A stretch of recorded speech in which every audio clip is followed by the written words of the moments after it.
بسم اللہ الرحمن الرحیم۔ السلام علیکم۔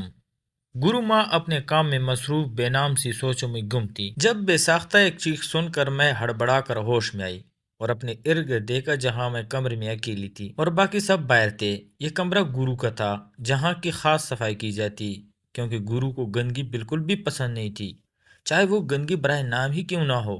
تبھی میں دیکھ بھال کر ان کے کمرے کی صفائی کرتی تھی کیونکہ مجھے یہ پتا تھا کہ اگر میں ایسا نہ کرتی تو گرو ماں سے میری شامت پکی تھی اور مجھے گرو ماں سے بدوائیں نہیں لینی تھی، کیونکہ میں نے بچپن سے سنا تھا کہ خواجہ سراؤں کی بدوائیں بہت جلد لگ جاتی ہیں۔ باہر کسی کی چیخ نما سن کر مجھے بے حد تجسس ہوا تھا، تبھی میں صفائی کے لیے ہاتھ میں تھاما جھاڑو وہیں چھوڑ کر باہر کی جانب لپکی تو باہر آ کر دیکھا جہاں سبھی خواجہ سرا جمع ہو چکے تھے اور درمیان میں اور خواجہ سرا موجود تھا جو کہ گرو ماں تھی۔ سبھی خواجہ سراؤں نے ان کو گھیرے میں لے رکھا تھا۔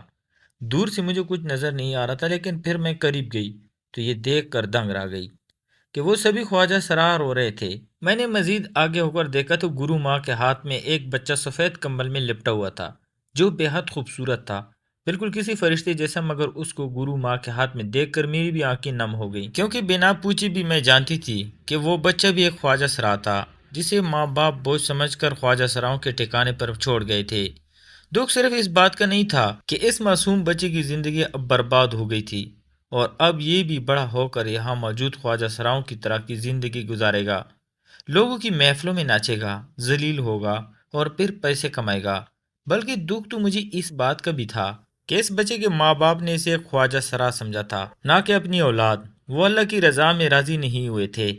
وہ اگر اسے اپنی اولاد سمجھ کر اللہ کی رضا میں راضی ہو جاتے تو یہ معصوم اپنی قسمت سے انجان تھا، یہاں پر نہیں اپنی ماں کی آغوش میں موجود ہوتا اور ماں کی ممتا سمیٹ رہا ہوتا۔ لیکن ہر کوئی اعلیٰ ظرف بھی نہیں ہوتا ہے۔ ہمارے معاشرے میں 100 میں سے کوئی ایک گھرانہ ہوگا جہاں خواجہ سرا بچوں کو قبول کیا جاتا ہے اور ان کی عام بچوں کی طرح پرورش کر کے ان کو ایک باوقار اور سوبر انسان بنایا جاتا ہے۔ باقی 99% لوگ اسے بچوں کو یا تو خواجہ سراؤں کے پاس چھوڑ دیتے ہیں یا پھر رولنے کے لیے چھوڑ دیتے ہیں۔ مجھے بہت حیرت ہوتی تھی ایسے ماں باپ پر جو اپنے خون کو، اپنی سگی اولاد کو رولنے کے لیے چھوڑ دیتے ہیں، یہ سوچے بنا کہ ماں باپ کی شفقت کے بنا وہ بچہ کیسی ذلت بری زندگی گزارے گا۔ میں اس بارے میں سوچتی ہی بے حد اداس سی ہو گئی تھی کہ تبھی میری نظر نیچے گری ہوئی پرچی پر پڑی۔ میں نے جو کر وہ پرچی اٹھائی، جبکہ باقی سب اس بچے کو لے کر اندر کی جانب بڑھ گئے تھے۔ میں نے ان سے نگاہ ہٹا کر پرچی کو پڑھا تو وہ اوپر لکھا ہوا تھا، میں بہت مجبور ماں ہوں، اگر میں اس بچے کو اپنی ساتھ رکھتی تو میرا شوہر مجھے طلاق دے دیتا اور میرے سر پر میرے ماں باپ کا سایہ بھی نہیں ہے جن کے در جا کر بیٹھ جاؤں، اس لیے اس بچے کو یہاں چھوڑ کر جا رہی ہوں، اس امید کے ساتھ کہ یہاں یہ اچھی زندگی گزارے گا بنسبت اپنے باپ کے گھر کے۔ میری مجبوری سمجھ کر اس بچے کو پال لیں اور مجھے بدوائیں مت دیجیے گا۔ اس تحریر کو پڑھ کر میرا دل مزید بوجھل ہوا اور مجھے سمجھ میں آیا کہ کچھ مائیں بھی ہوتی ہیں جو بہت مجبور ہوتی ہیں کہ چاہ کر بھی اپنے خواجہ سرا بچے کو اپنے پاس نہیں رکھ پاتی، صرف اس ڈر کی وجہ کہ ان کا شوہر انہیں طلاق دے دے گا۔ اور یہ بھی حقیقت ہے کہ اکثر سے زائد مرد ایسے بچوں کو قبول نہیں کرتے، بیٹیوں کو تو پھر بھی کسی نہ کسی طرح قبول کر لیا جاتا ہے، لیکن خواجہ سرا بچوں کا احساس ہر کوئی نہیں کرتا۔ میں گہرا سانس بھر کر وہ پرچی ہاتھ میں تھامے اندر کی جانب بڑھی۔ وہ سبھی خواجہ سرا اس بچے کو پا کر رو رہے تھے، اس لیے نہیں کہ انہوں نے بھی اس بچے کو خواجہ سرا سمجھا تھا، بلکہ اس لیے کہ وہ اس کی بری قسمت کے لیے اشک بار تھے کہ اب اس بچے کو پوری عمر وہی کچھ سہنا اور کرنا پڑے گا جس سے ہم سب خواجہ سرا گزر چکے تھے۔ اندر اس بچے کا نام مہک رکھ دیا گیا تھا اور اس کو سنبھالنے اور پالنے کی ذمہ داری ایک خواجہ سرا کے سپرد کر دی گئی تھی۔ میں نے وہ چٹ آگے پڑھ کر گرو ماں کو دے دی جسے انہوں نے اپنی الماری میں سنبھال کر رکھ لیا تھا۔ وہ یہاں کے سب سے بڑے اور سب سے بڑی عمر کے خواجہ سرا تھے، جو ایک طرح سے یہاں کے سربراہی ہی تھے، کیونکہ یہاں وہی ہوتا تھا جو وہ چاہتے تھے، چاہے پھر وہ پیسوں کا معاملہ ہو یا کہیں کسی جگہ پر بلاوے پر جانا ہو۔ میں واپس سے اپنے کام میں مصروف ہو گئی، جبکہ اب وہ سب خواجہ سرا غم بھول کر اور آنسو کو روک کر اس بچے کی گرد بنگڑا ڈالتے، اس کے اپنے گھر میں آنے کا جشن منا رہے تھے۔ میں جب تک وہاں کام کرتی رہی تب تک وہاں ایسے ہی شور مچ رہا اور پھر شام کے وقت بھی اپنے مخصوص ٹائم پر وہاں سے نکلنے لگی۔ جب گرو ماں نے مجھے اپنے پاس بلا لیا، مجھے ڈر لگا کہ کہیں مجھ سے کوئی غلطی تو نہیں ہو گئی یا کہیں گرو ماں نے مجھے ڈانٹ نہ پلائی ہو، لیکن کافی سوچ بچار لے بعد مجھے اپنی کوئی غلطی یاد نہ آئی تو میں کچھ ڈرتے اور جھجکتے ہوئے گرو ماں کے کمرے میں داخل ہوئی۔ آپ نے بلایا گرو ماں؟ میں نے ان کے سامنے کھڑے ہوتے استغفار کیا، ہاں یہ کچھ پل اور کانا ہے، اپنے ساتھ لے جاؤ، کھا لینا گھر جا کر۔ گرو ماں نے کہا تو میں خوشی سے ان کی جانب بڑھی اور پھر تیزی سے وہ شاپر تھام کر گرو ماں کا شکریہ ادا کیا، جو کہ بغیر کہے میرا خیال رکھتی تھی اور مجھے ہر دوسرے دن رات کا کھانا اور پل وغیرہ لازمی دیا کرتی تھی۔ گرو ماں نے میرے شکریہ کہنے پر مجھے دعائیں دی تو میں وہاں سے گھر چلی آئی۔ گھر آنے کے بعد مجھے کھانا نہیں بنانا پڑتا تھا، جس پر میں ایک بار پھر دل ہی دل میں گرو ماں کی شکر گزار ہوئی۔ میں نے اپنے چھوٹے بہن بھائی اور ماں کو کھانا کھلایا اور پھر سونے کے لیے لیٹ گئی کہ تکن سے میرا برا حال تھا۔ اگلے دن میں معمول کے مطابق صبح ہی صبح گرو ماں کے پاس پہنچی۔ میں صبح سے شام تک وہیں رہتی تھی۔ 3 وقت کھانا بنانا، کپڑے دھونا، صفائی کرنا، برتن دھونا، یہ سب کام میری ہی ذمہ تھے۔ دوپہر کا کھانا کھانے کے بعد گرو ماں کو کہیں جانے کا بلاوا آ گیا تھا، جس پر وہ باقی خواجہ سراؤں کو لے کر کسی شادی میں شریک کرنے کے لیے چلی گئی تھی، اور اب گھر میں صرف میں اور خواجہ سرا موجود تھا، جسے میک کی دیکھ بھال کی ذمہ داری دی گئی تھی۔ وہ میک کو لے کر اپنے کمرے میں بند تھی، جبکہ میں اس وقت گرو ماں کے کمرے کی دوسری بار صفائی کر رہی تھی۔ سارے دن کی تھکی ہاری اب میں بے حد تھکاوٹ محسوس کر رہی تھی، تبھی دل کر رہا تھا کہ بس لیٹوں اور لمبی تان کر سو جاؤں۔ میں گرو ماں کے کمرے کی صفائی کر کے باہر نکل آئی۔ میں اب برآمدے کی صفائی کرنے کے بعد سامنے والے کمرے میں آ گئی۔ سامنے ہی خواجہ سراؤں کا بستر لگا ہوا تھا۔ میں اس کمرے سے سارا بکھرا سامان اٹھاتے ہوئے صفائی کرنے لگی کہ اچانک مجھے زوردار چکر آیا اور میں غلطی سے خواجہ سرا کے بستر پر بیٹھ گئی۔ ابھی میں خود کو سنبھال ہی رہی تھی جب ایک آدمی کمرے میں داخل ہوا اور میری طرف بڑھا۔ میں اسے اپنی طرف بڑھتے دیکھ کر بوکھلا گئی اور تیزی سے اس سے دور جا کھڑی ہوئی۔ چلو، گرو ماں نے بلایا ہے تمہیں، اس آدمی نے میرے قریب آ کر مجھے سر سے لے کر پیر تک گھورتے ہوئے کہا۔ تو میں مزید گھبرائی اور کہا، میں خواجہ سرا نہیں ہوں، مجھے تمہارے ساتھ نہیں جانا۔ میری بات سن کر اس نے مجھے دیکھا اور پھر ایک لمحے کی توقف سے ٹھہکا لگا کر کہا، مجرموں کو تو دیکھا ہے جو جرم کر کے بھی کہتے ہیں کہ ہم نے کچھ نہیں کیا، مگر کسی خواجہ سرا کو پہلی بار دیکھا ہے کہ جو کہہ رہا ہے میں خواجہ سرا نہیں ہوں۔ حسین تو بہت ہو مگر ہو تو خواجہ سرا ہی نہ۔ اب چلو ورنہ مجھ سے برا کوئی نہیں ہوگا، اور ہاں اس بچے کو بھی ساتھ لے لینا۔ اس آدمی نے کہا تو اب کی بار میرا ماتھا ٹنکا، کس بچے کو؟ میں نے حیرت سے پوچھا تو اس آدمی نے مجھے گور کر کہا کہ اسی بچے کو جس کو تم لوگ پال رہے ہو اور جو ابھی کچھ دن پہلے تم لوگوں کے پاس آیا ہے، اسے لے کر چلو ساتھ۔ اس آدمی نے کہا تو مجھے مہک یاد آئی۔ یقیناً وہ اس کی بات کر رہا تھا۔ وہ میری لاکھ کہنے کے بعد بھی نہ مانا کہ میں خواجہ سرا نہیں ہوں، بلکہ شاید مجھ سے بدتمیزی کرنے لگا۔ اسے بہتر میں نے یہی جانا کہ اس کے ساتھ چلی جاتی ہوں اور ساتھ ہی میک کو بھی لے جاتی ہوں، جسے گرو ماں نے اپنے پاس بلایا ہے۔ میں وہاں سے اس آدمی کے ساتھ دوسرے کمرے میں آئی، مگر نہ ہی وہاں میک تھی اور نہ ہی وہ خواجہ سرا جس کو میک کی حفاظت کی ذمہ داری سونپی گئی تھی۔ اسے وہاں نہ پا کر میں پریشان ہو گئی تھی، جبکہ وہ آدمی الگ غصے میں تھا اور مجھے لے کر گرو ماں کے پاس آیا تو یہ شادی والا گھر تھا جہاں باقی خواجہ سرا ناچ رہے تھے، پیسے بٹور رہے تھے، لیکن گرو ماں ایک طرف بیٹھی ہوئی تھی اور حقہ پی رہی تھی۔ وہ آدمی مجھے گرو ماں کی طرف لے گیا، جس پر گرو ماں مجھے دیکھ کر چونک گئی۔ تم کیوں آ گئی ہو؟ میں نے تو روبینہ کو بلایا تھا، گرو ماں نے اس خواجہ سرا کا نام لے کر کہا جس کو میک کی دیکھ بھال کی ذمہ داری سونپی گئی تھی۔ گرو ماں کا سوال سن کر ساتھ کھڑا آدمی گڑبڑایا، جس پر میں نے اسے جتاتی نظروں سے دیکھا اور پھر کہا کہ میں نے تو اس آدمی سے کہا تھا کہ میں خواجہ سرا نہیں ہوں، مگر یہ مانا ہی نہیں اور مجھے زبردستی یہاں آنے پر مجبور کیا۔ لیکن روبینہ گھر پر تھی ہی نہیں، نہ میک تھی وہاں پر۔ میں نے بتایا تو گرو ماں غصے سے کھڑی ہو گئی۔ کیا مطلب ہے کہ وہ وہاں نہیں تھی؟ میں نے اسے سختی سے کہا تھا کہ وہ گھر ہی رہے اور وہ کبھی بغیر بتائے گھر سے باہر ہی نہیں نکلے۔ اسے بنا پوچھے گھر سے نکلنے کی اجازت ہے تو پھر کہاں گئی وہ اور کیوں؟ گرو بے حد بڑک اٹھی تھی، جس کا غصہ دیکھ کر میں خوف سے کھسک کر پیچھے ہوئی۔ مجھے نہیں پتا گرو، میں تو صفائی کر رہی تھی کہ یہ آدمی مجھے یہاں لے کے آیا۔ میں نے ایک بار پھر ساتھ کھڑے آدمی کی طرف اشارہ کر کے کہا تو اب گرو کی توپوں کا رخ اس آدمی کی طرف ہوا اور گرو نے بڑک کر اس سے کہا کہ تمہیں میں نے روبینہ کو لانے کو بھیجا تھا، جس کے پاس میک تھی، اور تم اسے اٹھا لائے۔ کیا لگ رہی ہے یہ تمہیں کہیں سے بھی خواجہ سرا؟ یہ ہمارے گھر میں کام کرنے والی ملازمہ ہے جسے تم روبینہ کی جگہ پکڑ لائے، اور وہ نہ جانے کہاں چلی گئی، میک سمیت سب کو بلایا، واپس جانا ہے ہمیں۔ گرو نے بے حد غصے سے کہا تو وہ آدمی ہڑبڑا کر سر ہلا کر باقی سب کو بلانے لگا۔ ویسے بھی محفل کا اختتام ہو چکا تھا، سب حیران و پریشان سے واپس آ کر اکٹھے ہو گئے اور گرو ماں سے پوچھنے لگے کہ ہوا کیا ہے جو یوں ہی ہڑبڑاہی میں واپس جا رہا ہے، جس پر گرو ماں نے انہیں سب کچھ بتا دیا کہ روبینہ گھر میں نہیں ہے اور میک کو بھی لے گئی ہے، لیکن ہو سکتا ہے وہ اسے بہلانے کے لیے کہیں لے گئی ہو اور اب تک شاید وہ واپس آ گئی ہو، لیکن ہمیں اب جلدی گھر جانا ہے تاکہ پتہ چل سکے کہ وہ گھر پر ہے بھی یا نہیں۔ گرو ماں کی بات سن کر سب نے سر ہلا دیا اور پھر ہم سب واپس گھر کی طرف روانہ ہوئے۔ میں ان کے ساتھ ساتھ ہی تھی کیونکہ مجھے جاننے کا تجسس تھا کہ آخر ہوتا کیا ہے، کیا سچ میں روبینہ میک کو لے کر غائب ہو گئی ہے یا واپس آئی ہوگی۔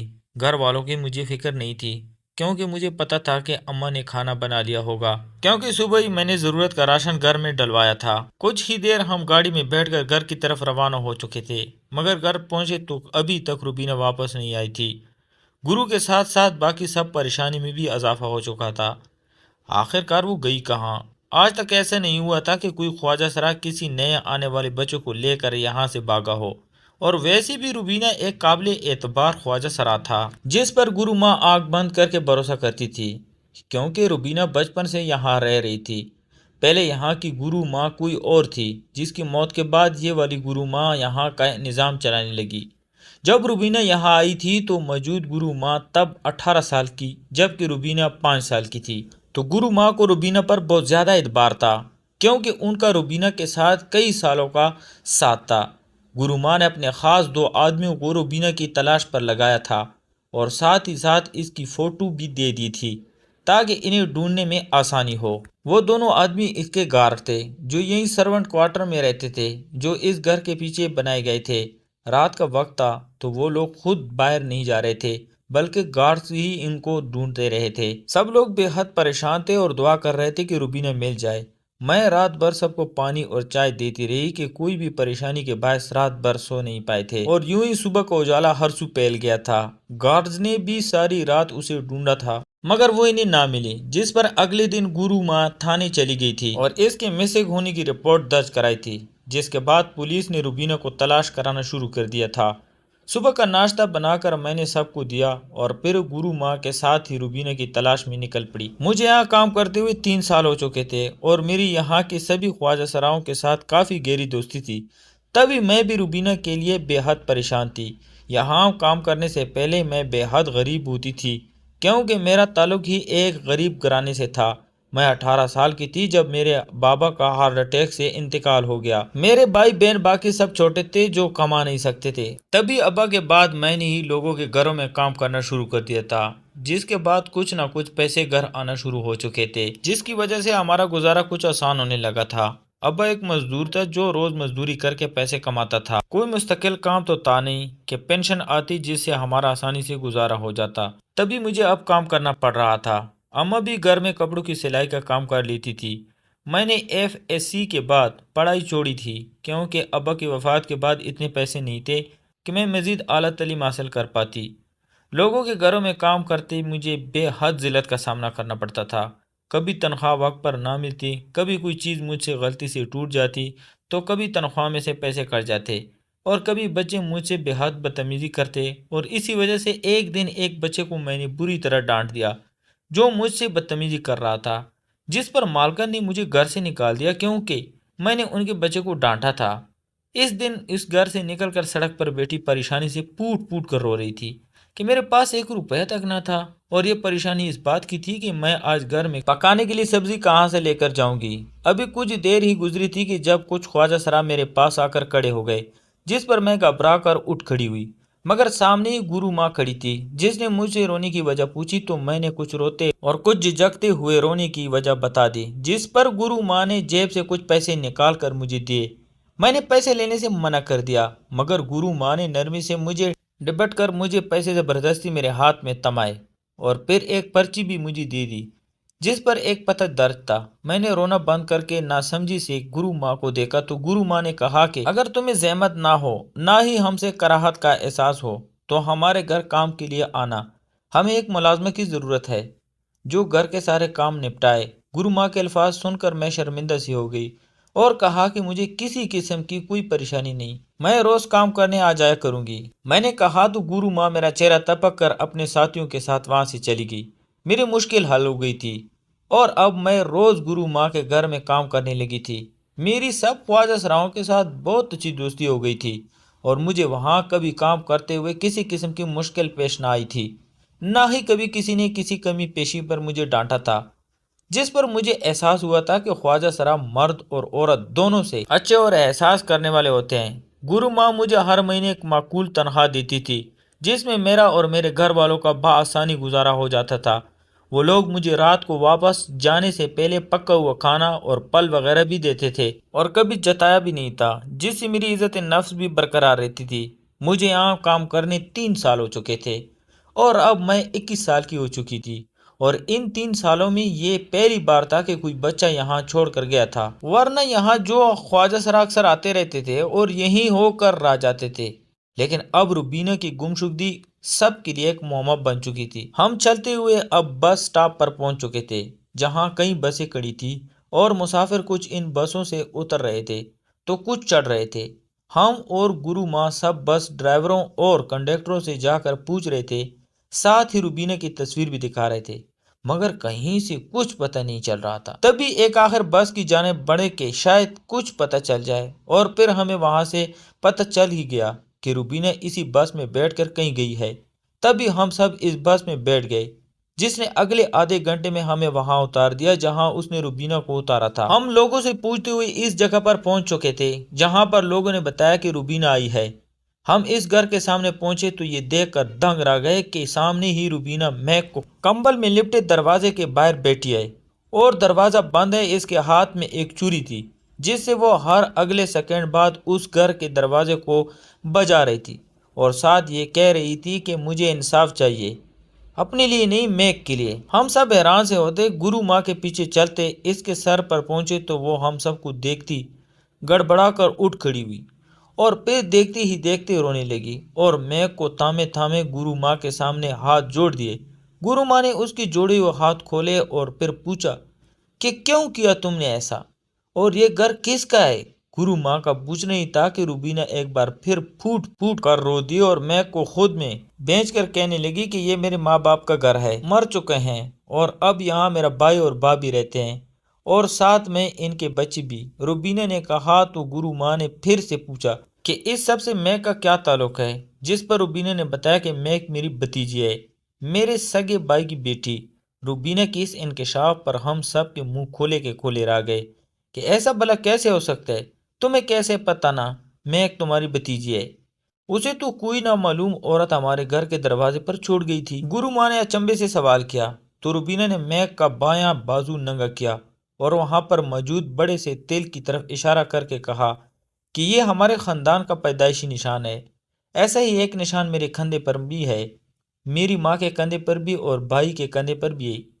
مجھے صرف شک ہوا تھا کہ اس بچے سے میرا کچھ تعلق ہے، تبھی میں نے DNA ٹیسٹ کرا لیا، جس سے ثابت ہو گیا کہ اس سے میرا خون کا رشتہ ہے اور یہ میرے بھائی کی اولاد ہے، کیونکہ میرا ایک ہی بھائی تھا، بہن کوئی نہیں تھی۔ تبھی مجھے سمجھ میں آ گیا کہ یہ میرے بھائی کی ہی اولاد ہوگی۔ تبھی میں آپ سب کو بنا بتائے یہاں چلی آئی اور اپنا اور میں کا حق مانگنے۔ جیسی زندگی میں نے گزاری ناچ گا کر اور داد لوٹ کر، میں نہیں چاہتی تھی کہ میک کی زندگی بھی ایسی گزرے۔ میں چاہتی تھی کہ میک پڑھ لکھ جائے اور عام انسانوں کی طرح نارمل زندگی گزارے۔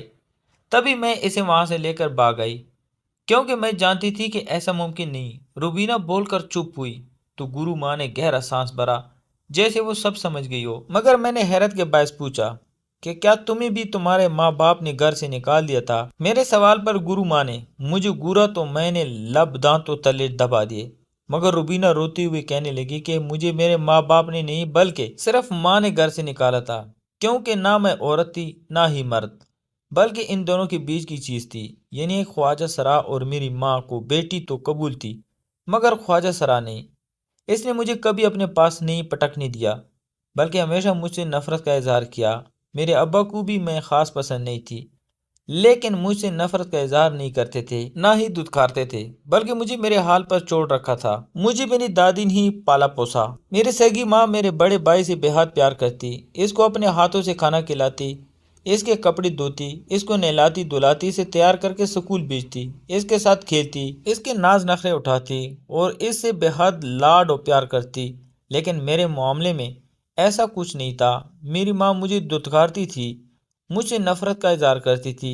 میں اس کے پاس جاتی تو مجھے بری طرح جھٹک دیتی تھی۔ وہ مجھ پر التفاق کی ایک نظر تک نہ ڈالا گوارا کرتی تھی۔ مجھ سے لاڈ پیار کرنا تو دور کی بات تھی۔ میری دادی نے ہی مجھے پالا پوسا، مجھے ہر چیز مہیا کی، خود ہی مجھے کھانا کھلاتی اور میرا ہر کام کرتی۔ ابا تو ویسے بھی مجھ سے لاپرواہ سے رہتے تھے، انہیں کوئی غرض نہیں تھی کہ میں زندہ ہوں یا مر گئی ہوں۔ دادی اکثر ان دونوں کو سمجھاتی مگر ان پر کوئی اثر نہ ہوتا تھا، مگر وہ ہر بات کو ایک کان سے سن کر دوسرے کان سے نکال دیتے، جس پر میری دادی نے ان سے کچھ کہنا ہی چھوڑ دیا تھا کہ کچھ بھی کہنے کا کوئی فائدہ ہی نہیں تھا، بس میرے بڑے بھائی پر مگن رہتے جیسے میں تو وجود ہی نہیں رکھتی۔ میں چھوٹی تھی، مجھے معلوم نہیں تھا کہ مجھ سے اس حد درجہ نفرت کی وجہ کیا ہے، اور پھر جب میں اپنی زندگی کے اذیت بھرے 5 سال گزار کر 5 سال کی ہوئی تو مجھ سے میرے واحد سہارا میری دادی کا سایہ بھی اٹھ گیا اور ان کا انتقال ہو گیا، جس کے بعد میری ماں باپ کو میں اضافی بوجھ محسوس ہونے لگی۔ تبھی وہ مجھے خواجہ سراہوں کے پاس چھوڑ گئے۔ اس دن میں بہت روئی، بہت چلائی کہ وہ مجھے خود سے دور نہ کرے۔ ان کی بہت ترلے منتیں کی، ان کی فریادی کی، مگر ان کو مجھ پر رحم نہ آیا، اور پھر میں ہمیشہ کے لیے گرو ماں کے پاس رہ گئی اور بڑی ہوئی تو وہیں کرنے لگی جو ہر خواجہ سرا مجبور ہو کر کرتا ہے، یعنی ناچ گانا کرنا اور پیسے کمانا۔ مجھے یہ زندگی کبھی بھی پسند نہیں رہی تھی، لیکن میں یہ کام کرنے پر مجبور تھی کہ مفت کی روٹیاں بھی نہیں توڑ سکتی تھی۔ میں کام کرنے سے انکار کرتی تو باقی سب بھی انکار کرتے کہ میں گرو ماں کے خاص اور باقی سب ستیلے نہیں تھے۔ تبھی میں نے چپ سادھ لی اور منہ سی لیا اور باقی خواجہ سراؤں کے ساتھ مل کر ہی وہ کام اختیار کر لیا، اور کبھی پلٹ کر اپنے ماں باپ کے پاس نہ گئی کہ وہ پھر سے مجھے دھتکار دیں گے۔ پھر اتنے سال گزرنے کے بعد مہک میری زندگی میں آئی، مگر میں نہیں چاہتی تھی کہ مہک کے ساتھ بھی وہی ہو سب کچھ جو میرے ساتھ ہوا۔ تبھی میں انصاف مانگنے یہاں آ گئی۔ مجھے میرے ماں باپ نے دھتکارا تھا، مگر میں خوش قسمت تھی جس کی ماں اسے قبول کرنا چاہتی تھی، مگر باپ نہیں۔ میرے ماں باپ تو نہ جانے کب مر گئے۔ میں نے مہک کے باپ یعنی اپنے بھائی کو بہت واسطے دیے، مگر وہ مہک کو رکھنے کے لیے نہ مانا، جس پر میں باہر بیٹھ گئی تھی۔ تب ہی جاؤں گی جب یہ مہک کو قبول کر لے گا۔ ہر آنے جانے والا پوچھتا ہے، اور میں فخر سے بتاتی ہوں کہ میں اس گھر کے رہنے والی کی بہن اور یہ اس کی اولاد ہے۔ روبینہ بول کر چپ ہوئی تو ہم سب نے اپنی آنسوں سے بھری آنکھیں صاف کی۔ ہر خواجہ سرا کی کم و پیشتر یہی کہانی ہوتی ہے جو روبینہ کی تھی کہ خواجہ سراؤں کو گھر والے قبول نہیں کرتے، حالانکہ اگر وہ خواجہ سرا ہیں تو اس میں ان کا تو کوئی قصور نہیں، بلکہ انہیں تو رب نے بنایا ہے، اور جو لوگ ان کو قبول نہیں کرتے مطلب اللہ کے فیصلے کو قبول نہیں کرتے اور اللہ کے غضب کو للکارتے ہیں۔ ابھی ہم سب یہی سوچ رہے تھے کہ اندر سے شور کی آوازیں آنے لگی، اور پھر کچھ دیر بعد دروازہ کھلا اور ایک عورت باہر آئی اور روبینہ سے مہک کو لے کر چٹا چٹ چومنے لگی۔ یقیناً وہ مہک کی ماں تھی۔ اس نے بتایا کہ وہ مہک کو اپنے پاس رکھے گی اور اپنے شوہر سے طلاق لے لے گی، کہ اس کے پاس اتنی دولت ہے کہ وہ مہک کو اور اپنے بڑے بیٹے کو تنہا پال لے۔ تبھی مہک کا باپ اور روبینہ کا بھائی باہر آیا اور شگفتہ سی آواز میں بولا کہ تمہیں طلاق نہیں دے سکتا، تم رکھ لو مہک کو اپنے پاس۔ مہک کی ماں نے گوارا کہا، صرف مہک نہیں، روبینہ کو بھی رکھوں گی، آخر کو نند ہے میری۔ روبینہ کے بھائی نے روبینہ کو دیکھا جو نم آنکھوں اسے دیکھ ہی رہی تھی۔ وہ شرمندہ ہوتا سر ہلا گیا، جس پر روبینہ روتے ہوئے اس کے گلے جا لگی۔ میرے ماں باپ نے میری نفرت مجھ میں بھی اڈیل دی، ہو سکے تو مجھے معاف کر دینا، روبینہ کے بھائی نے کہا تو اس نے نفی میں سر ہلا کر اسے معاف کر دیا۔ وہ گرو ماں کی طرف پلٹی تو گرو ماں نے بھی اسے جانے کی اجازت دے دی کہ اگر ان کی کسی ہمزادی کو اس کی فیملی مل رہی تھی تو انہیں اور کیا چاہیے۔ وہ ہم سب سے مل کر اپنے بھابھی، بھائی اور مہک کے ساتھ اندر چلی گئی تو ہم بھی نہ ماں کے لیے واپس کو پلٹ گئے۔ تو پیارے دوستو، میں امید کرتا ہوں آپ کو آج کی ویڈیو پسند آئی ہوگی۔ اگر آپ کو ہماری ویڈیو پسند ہے تو چینل کو لائک اور سبسکرائب کریں۔ شکریہ۔